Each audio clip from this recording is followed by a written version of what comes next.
So if we want to think in sort of more practical theological terms about these acts, this is where I think we can actually go. We have to recognize, I've said, that the good life begins with loss. I want to introduce you to another eating gathering, the dinner party. The dinner party at this moment in the United States is one of the fastest growing communities in all of the US. It started in San Francisco when two friends lost people close to them to death. And they recognized that nobody is coming forward to help us grieve and mourn. Nobody's doing that. So they started the dinner party. Your only ticket in to the dinner party is somebody close to you have died. That's your ticket in. It is a potluck meal. Everybody brings something. And they come together.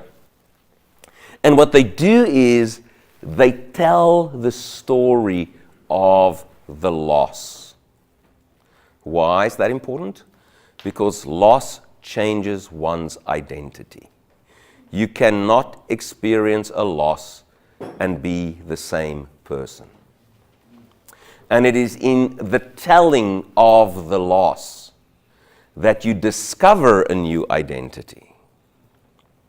So if we say loss, there are multiple kinds of loss that we can sort of entertain. The last couple of weeks I've spent with a lot of nephews and nieces, and they are millennials. They're about 25 years of age, in that bracket. And one of the losses that I heard over and over again is intrapsychic loss. Intrapsychic loss is the loss of a vision or a dream.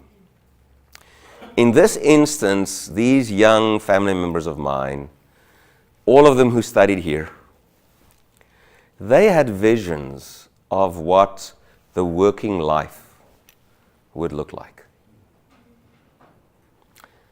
Not for a single one of them that has panned out. One couldn't find a job. Another one found one, but he had a very abusive supervisor. Another one found a job, and then the company got sold immediately and lost his job. But the vision that they had of, I will come, I will study, and now I'm going to get a good job, pretty elusive for these folk. They are white, affluent, young men and women. I can only imagine what that would be if you are poor and black. The loss of a vision or a dream. So you and I begin by recognizing loss in people's lives. One of my doctoral students, Bob Yoder, is a phenomenal, he's a youth pastor. It's a great book, it's an awesome book. What Bob does is he takes people, these are college students, he takes college students on weekend retreats where the only purpose is to write a psalm of lament, which on Sunday, after you've had a lot of conversation about loss and things like that, you read that psalm of lament to everybody who's at the retreat. Bob has never had a shortage of finding people to come. Friday night, they will come in and he will educate them on the nature of loss. He will encourage them to be disloyal to their families because our families have not taught us how to grieve. So if I'm asking you to walk towards your loss, but all of your family said, walk away from loss as fast as possible because walk on the bright side, walk on the sunny side. God is so good. walk away from loss? How do you grieve? But Bob found amazing things. He found, for instance, that self-harm, cutting, has diminished vastly amongst his college population if they went to that retreat on loss and how to write a lament. For the past 8 years, I lead a retreat for pastors. It's a week long. We look at a lot of the makeup of who we are as pastoral leaders. But the main task that you have over 5 days is you write a psalm of lament about your life or your ministry. And we place you in a pod. A pod would be four individuals. And you have lots of conversation that helps you become disloyal to the systems around you, but also to get the courage to write about the things that's really important and not something that's way out there. And then on the evening of the 5th day, we read these laments, we have communion, and we end in worship. Profound experiences. So we begin with loss. But I also said that Joel doesn't stop with loss, and he says, gather, call a sacred assembly, come together. The fastest growing communities in the US, I've already given the dinner party, that's one, but Soul Cycle is the fastest growing club in all of the US. It's a spinning class. You pay about $40 for one class. You walk into a room, your bikes will be up, all the bike stations, candles will be lit on the side, low ambiance. The guy who will take you, or the woman who will take you through your spinning class is called a guide. Your guide will tell you that you're going on a journey, and it becomes something deeply spiritual. I started doing CrossFit last October, 3 times a week. My box is more attentive to me than any church has ever been. If I don't show up, I go typically Monday, Wednesday, Friday. My aging body needs time to rest between the sessions. But I go Monday, Wednesday, Friday. If I miss one for some reason, they will ask me, where have you been? They immediately ask me, what do you do? Why do you do what you do? They show an interest in me that I have never seen.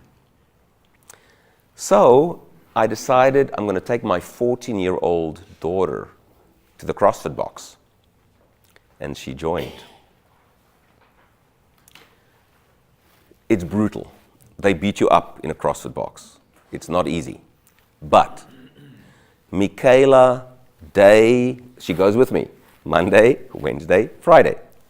She will not miss the CrossFit box. Whereas if we say it's youth group, we get a face back at us.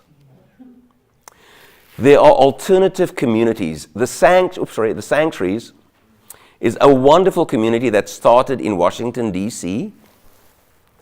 It was started by a pastor who recognized that a lot of the artists are not going to come to church, but that their art communicates a lot about social justice, creativity, imagination, things like that. So he created a gathering space for all kinds of artists.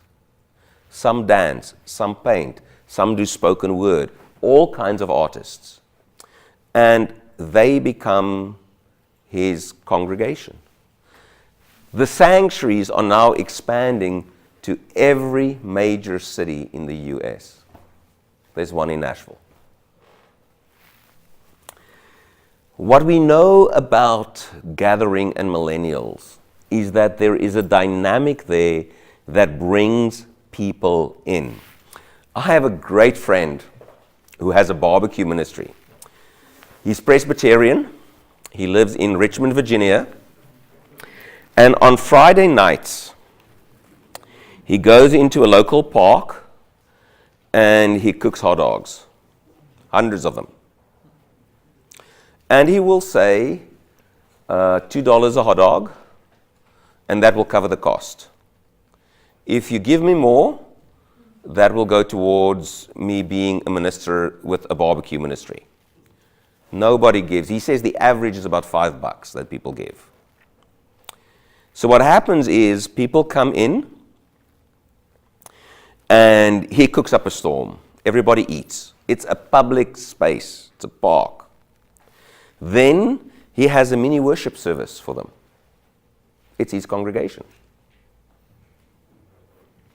He has a few things that he says, like a 5-10 minute sermon. He prays. He will ask, are there any concerns out there today that we need to pray for? The prayer of the people. And he's doing his ministry, John Vest. So John went to his presbytery, his ring, his presbytery, and he says, I would like to make this my ministry. Guess what the presbytery said? No ways that is going to happen. People are gathering. Close to my house is a mega church, Brentwood Baptist. They have a campus half the size of Stellenbosch University. It is huge. They have 2 dedicated flag football fields. Flag football is huge in the US. It's basically, you have a ball, you have a ribbon, and if I grab your ribbon, I've tackled you. So there's little contact. So that's for the one field. The other field is ultimate Frisbee. On any Saturday morning, they have, I would guess, 120 young folk who play either flag football or they do ultimate Frisbee. They went to all the other churches in the area and said, we want you to give us a team, 8 people, 4 has to be male, 4 has to be female, their ages has to be under the age of 40. And then what the church does is they actually built a little cafe space next to one of the fields. And after 120 people played their lungs out running after each other, they move into the space where they have fellowship. There's lots of ways to build community and to gather. The challenge that you and I have is that when I said Soul Cycle will take you on a journey, you have a guide, candles were lit, all of you were kind of thinking maybe, but they're just copying what we did. And we go on a pilgrimage, they go on a journey. But it's the same thing. Who owns the word fellowship? We? Do we own it? Who owns the word pilgrimage?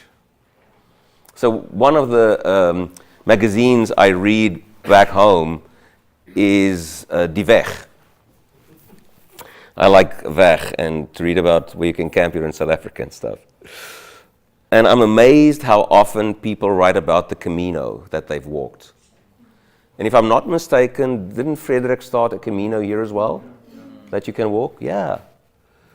There's lots of ways to think about these things. In your handout, I gave you a link to Thurston and Terkyle. They were MDiv students at Harvard. They were atheists doing divinity school. And they recognized that nobody's doing anything with the millennial generation. So they started looking at how we gather. Where do we find community? Where does spirituality look like? It's a free download. I think you'll enjoy when you read that. Drescher, and she teaches at the University of San Diego, South California.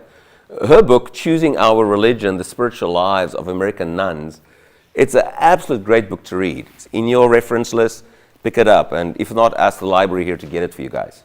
Came out last year. It's a wonderful book where she studied how millennials do belonging.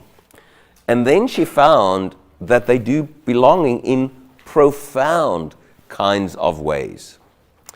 As I've said, gathering is taking place. Find out where that is. Join that community. The compassionate God is truly the God that we all long for. For you and me who may have traveled a long time with Jesus as a Savior, we might be able to say, you know, if I look at Jesus, that's the God that I see. That's the God that I see. But if you don't have a long-time relationship with Jesus, that is really difficult to see. So the amazing thing about the compassionate and merciful God is that God comes to us and ignites this deep longing in us that's been there all along. It is a wonderful, wonderful God to introduce to people.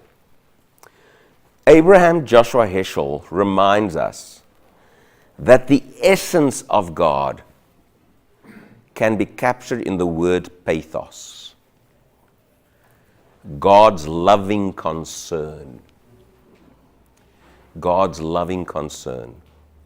So now I come to somebody, and my entry point is not, here's your Savior. His name is Jesus. The entry point is, would you allow me to maybe journey with you in such a way that we can together discover the compassionate God? Can we travel together? Because remember, it's peer, it's equal. It's not, I want to bring to you the compassion. That's not what we say.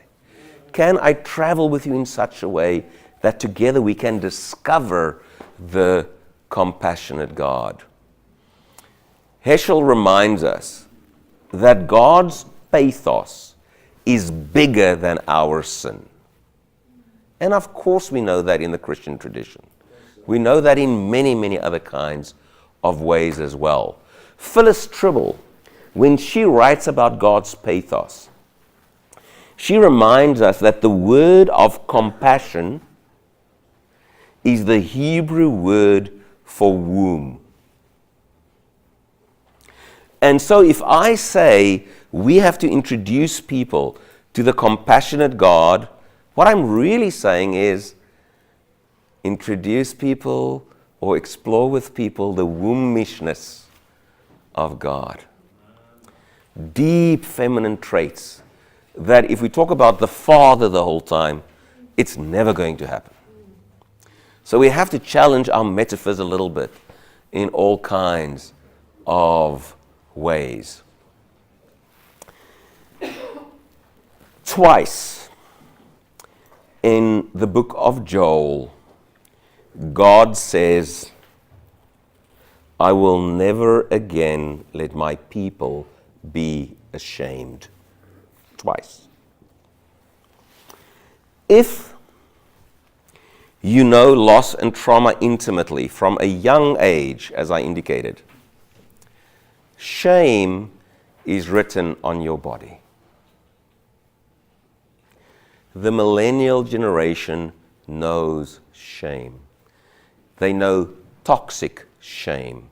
And then they have to defend against that shame by being perfectionistic, by being grandiose, by being egocentric. Lots of ways we try to defend ourselves against shame. So toxic shame is this debilitating feeling that says, I am not worthy. I am not good enough. It's not that I did something wrong. It's not that. That's guilt. It is that I am wrong. Job, Job, when Job writes about his shame after all the devastation that took place in his life, he says, if I was but the worm and the early bird would eat me, I have no worth. I have no worth. Healthy shame, which we all need, speaks to things like accountability. I know my strengths and my weaknesses. I know that I'm a sinner. I can do really bad things in life. That's all part of healthy shame. We need that. So what I'm so surprised at is if you talk about loss, it doesn't take you long to get to shame. Those often get together. So I'm at a church in Michigan. It's a Reformed church. And I bring out a whiteboard. It's the youth group. Average age 14, and there's maybe 20 of us. And because I think the entry point into the lives of young people today is through loss, that's our conversation for the day. And my opening comment is, I'm wondering if we can name all the losses that you have experienced already at the age of 12, 14, wherever you are. And it's not easy to talk about loss. So we start off with, we moved when I was 8. That's pretty out there. Another person said, my grandmother died. That's also pretty out there. Then a young boy, I guess he's 12, 13 maybe, he says, my parents divorced and we lost our house. That would be 50% of marriages in the US, which implies an awful lot of kids who can tell that story. There was a 16-year-old girl.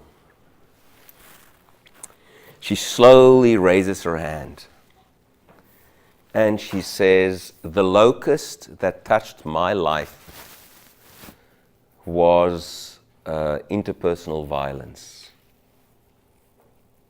From the age of 14 to 16, she dated a boy that was extremely abusive to her.